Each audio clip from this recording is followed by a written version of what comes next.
ada sosok yang tak asing bagi pecinta sepak bola tanah air, yakni Stefano Lillipali. Pemain yang sempat menjadi andalan di era Luis Milla ini kembali dipanggil oleh Coach Patrick untuk memperkuat Panji Garuda. Jelas Coach Patrick bukan tanpa alasan kembali mempercayai mantan pemain SC Camber tersebut. Pelatih asal Belanda itu dikabarkan sudah mempersiapkan strategi khusus guna bisa mendapatkan poin penuh ketika menghadapi Cina. Di sisi lain, melihat skuad Indonesia yang makin hari makin mantap, membuat pelatih Cina Branko Ivankovic mengaku was-was dan menganggap Indonesia makin sulit untuk dianalisis. Melihat hitung-hitungan yang ada, peluang Indonesia untuk jadi tim ASEAN pertama yang lolos ke Piala Dunia untuk saat ini sangatlah terbuka. Bahkan banyak yang menyebutkan jika persentase kelolosan Indonesia untuk lolos melalui jalur round 4 naik ke angka 60-70%. Yang mana hal itu tak terlepas dari penambahan pemain selama ini terjadi, serta tim jajaran pelatih yang secara reputasi cukup disegani. Meski begitu, Indonesia tetap harus bekerja keras untuk mencapai mimpi yang ada. Dan FIFA sepertinya akan memberikan jalan yang bisa membuat langkah Indonesia ke depannya bisa jadi jauh lebih mudah. Di mana itu berkaitan dengan wacana soal perubahan aturan peserta yang bakal dilakukan. Di sisi lain, dengan bergabungnya nama-nama baru di Timnas Indonesia, pada akhirnya memang membuat rival-rival Timnas Indonesia di kancah Asia mulai memandang Garuda dengan rasa waspada yang semakin nyata.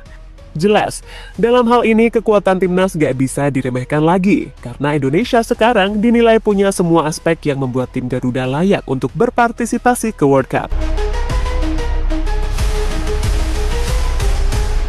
Sementara untuk mewujudkan mimpi tersebut, baru-baru ini pelatih Patrick Kluivert yang memiliki ambisi besar untuk Timnas Indonesia diketahui telah menentukan 32 nama pemain yang dipanggil untuk pemusatan latihan atau TC di Bali mulai pada tanggal 26 Mei mendatang.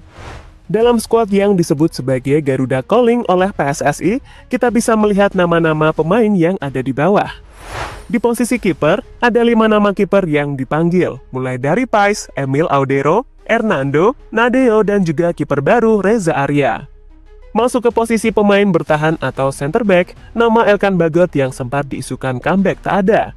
Ia tak bisa menembus persaingan 5 back terbaik timnas saat ini, seperti Justin Hubner, Mesut Gers, Jay Itzas, Jordi Amat, dan Rizky Ridho. Masuk ke posisi tengah, nama seperti Tom Hay akan memimpin tim ini bersama pemain veteran lainnya, Joy Pelupessy, diikuti oleh Ricky Kambuaya, Marcelino, Ivar Jenner, dan Nathan Choaon.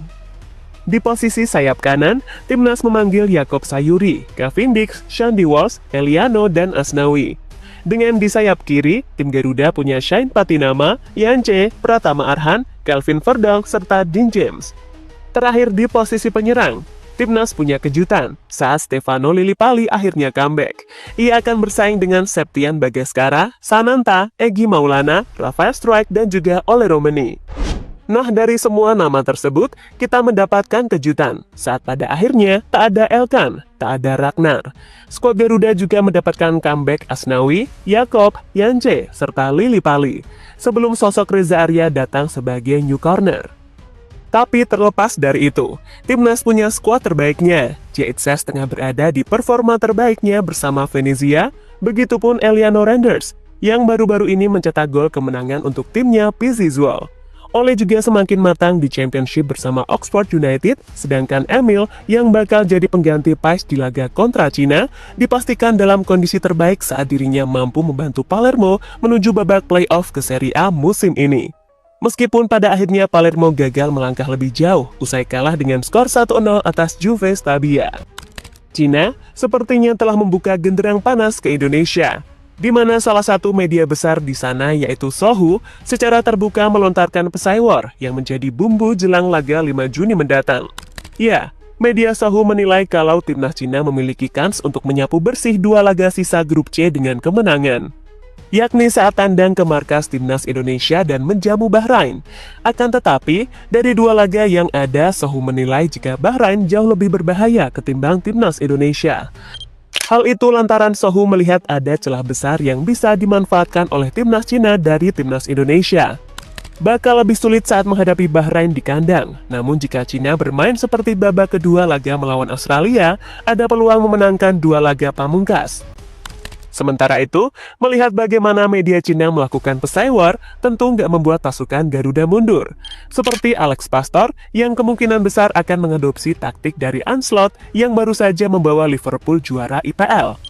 Ya, semua tahu, kalau selepas Liverpool juara, Coach Alex langsung ngepost foto yang memperlihatkan dirinya podcast bareng Ancelotti. Dan diketahui, Coach Alex telah mendapatkan banyak sudut pandang terkait taktik yang bisa diterapkan di timnas Indonesia. Yang mana salah satunya adalah menciptakan kombinasi permainan yang paling efektif untuk melawan tim yang kemungkinan bermain bertahan. Ya, Coach Alex pastinya sudah melihat rekaman pertandingan ketika timnas kalah 2-1 dari Cina. Dan dari situ, ia pasti sudah menganalisis apa yang salah. Sehingga besar kemungkinan taktik yang akan dimainkan tim Garuda akan beda dari apa yang mereka tampilkan ketika melawan Bahrain. Iya, tentu absennya Marten Pas serta Marcelino udah diantisipasi dari sisi taktikal. Dan mudah-mudahan Kevin Dix bisa fit 100%, mengingat ia dikabarkan baru akan pulih 28 Mei mendatang. Nah, untuk skema, kemungkinan tim Garuda tetap akan memakai dulu pakem 3 back yang selama ini memang udah biasa dijalankan. Dengan kiper Emil Audero, dirasa udah cukup aman sebagai pengganti Marten Pas. Nah, untuk posisi 3 back, Jay, Ridho, Justin sepertinya akan tetap dimainkan sejak awal, kendati Mads Hilgers juga tersedia di sana. Dan Ridho sejauh ini memang nyaris gak pernah mengecewakan ketika dipercayai tampil. Nah, di pos wingback, jelas Kevin Dix serta Kelvin Verdong adalah prioritas. Pun begitu di tengah dengan duet Joy Pelupessy dan Tom Hay. Kemudian buat pengganti Marcelino, mungkin nama Eliano Randers bisa ditempatkan sebagai nomor 10. Kemudian dua di depan, kemungkinan Stefano Lillipali akan diduetkan dengan Ole Romani, mengingat Ragnar sedang dalam kondisi cedera. Ya, melihat tipikal Alex Pastor sebagai sosok yang adaptif, bisa jadi tim ini akan tetap memainkan sepak bola yang berorientasi hasil. Selama pemain Cina nggak diberi ruang buat melakukan counter, maka harusnya kemenangan bukanlah sesuatu yang mustahil untuk didapat. Dan terlepas dari apapun, kembalinya Stefano Lillipali ke skuad Garuda setelah absen sejak Maret 2023. Meski sempat berkutat dengan cedera, Lillipali tampil impresif di paruh pertama musim dengan 5 gol dan 4 assist. Pengalamannya di lini tengah diyakini akan menambah kreativitas serangan Indonesia. Secara taktik, kembalinya Lillipali bisa membuka lebih banyak opsi skema menyerang bagi Patrick Kluivert. Ia bisa dimainkan sebagai gelandang serang, inverted winger, atau bahkan second striker, tergantung lawan yang dihadapi. Kelebihannya membaca ruang serta ketenangan saat membawa bola adalah elemen yang bisa jadi pembeda di laga-laga penting.